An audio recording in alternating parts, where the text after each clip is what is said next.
Kaixo, ongi etorria, alderantzizko proportzionaltasuneko funtzioa aztertu behar dugu. Orduan, lehenengo jakin behar dugu ze forma algebraikoa du. Horrelakoa. I berdin, K zati isa.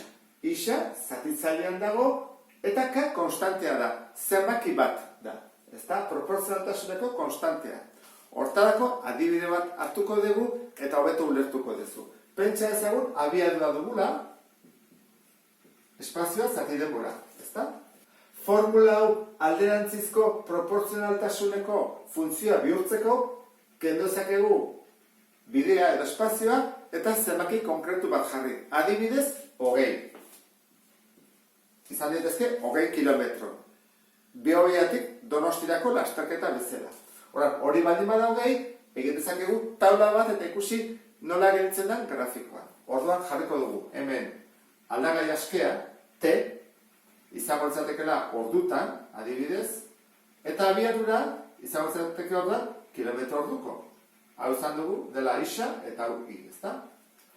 Orduan, pentsa ezagun, bihobia egiterakoan, lasterketa hortan, pasatzen dula ordu bete. Ze abiaduran doa? 20 zati bat. Orduan dihoa, 20 kilometro orduko. Horiek oso azkarra dira, lasterketan lehenengoak iristen dira korrikalariak, ezta? Eta bat jarri behar dian, bi jartzen badugu, 2 ordu, egin badugu, 20 zati bi.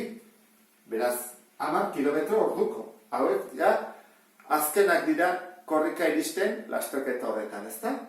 Horen, lau jarriko dut zenbaki oso ateratzeko. 10 tarri gabe. 20 zati lau, 5. Orduan, 5 kilometro orduko, zein doa? Oinez dihoan pertsona bat, ezta? Eta jartzen badut 5 ordu pasatzen dituela 20 kilometroak egiten, 20 zati 5, lau, polikiago doa. Eta jartzen badugu 10 ordu, hori oso poliki doa. 20 zati 10, 2 kilometro orduko. Eta jartzen badugu 20, kilometro bat orduko. Eta jartzen badugu 100, 0,2. Txikitzen ari da, ezta? Zer gertatzen da ordu bat baino gutxiago pasatzen bada. Adibidez, ordu erdi bat. Zer da bere abiadura? Egin beharko dugu 20 zati erdi bat, ezta?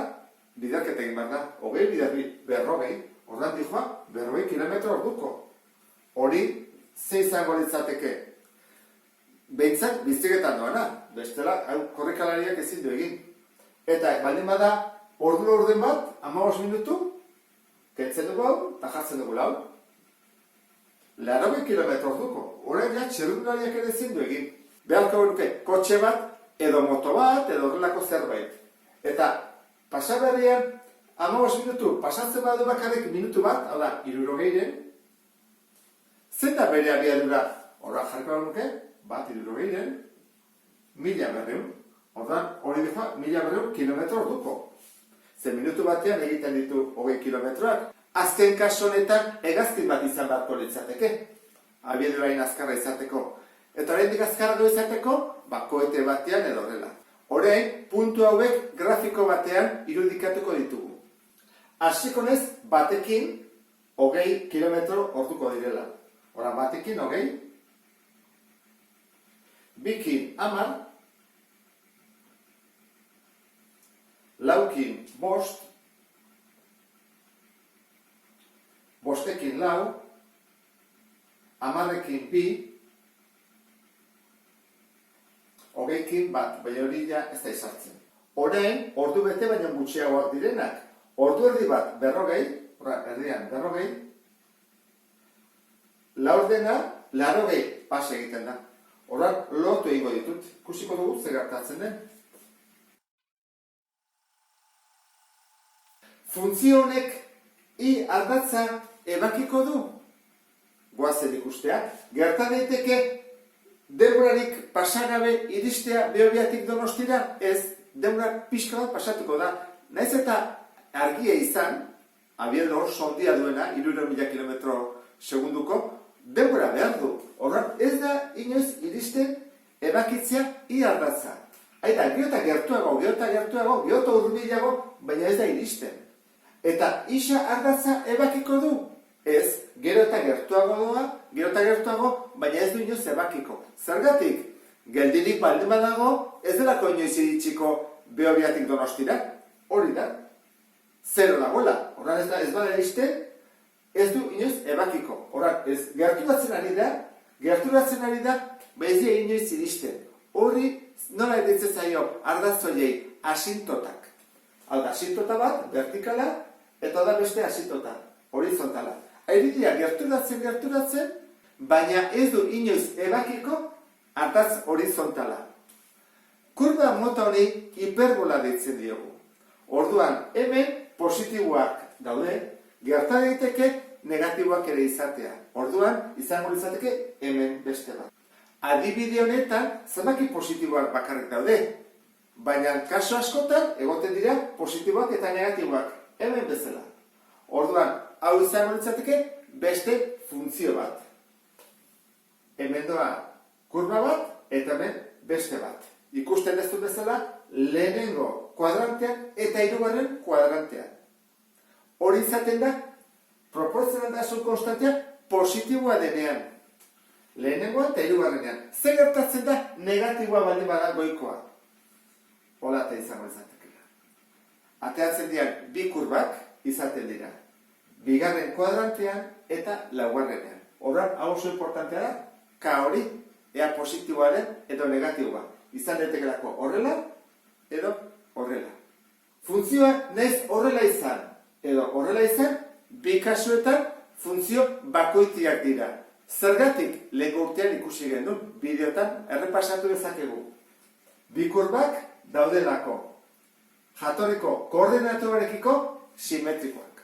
Funtzio honen eremua zenbaki errealen multzo osoa da K 0 puntua. Hemen ez dago definitua. Joaten lako infinitora eta minus infinitora. Horrela izango izateke orduan. Eremua berdin K 0 puntua. Edo, nahi baldin bada, jarra ezakezu horrela. Minus infinitotik 0ra eta 0tik plus infinitora. Orain, beste bi kasu ikusiko ditugu hiperbolak hobeto ulertzeko. Presioa eta volumena erlazionatzen dituen funtzioa alderantzizko proportzionaltasunekoa da. Adibidez, hemen dago bere formula, izango litzateke.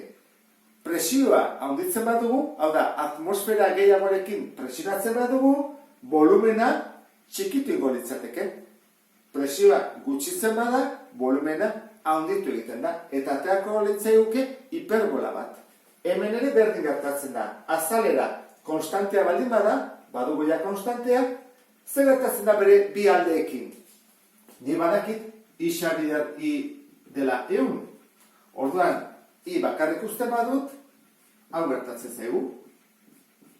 Baita ere, hemen bezala, alderantzizko proportzionaltasuneko funtzio bat dugula. Orduan, nik alde bat bikoizten badut, adibidez, dugu 10 bider 10. 100. Nik isa handitzen badut 20ra, zer egin behar dut? Azalera berdina mantentzeko besteak txikitu zenbat, erdira, 5. 20 bider 5, 100. Horran bietan mantentzen da 100. Azken bi adibide hauekin alderantzizko proportzionaltasuneko funtzioa ondo ulertu duzulakoan beste bat arte. Agur!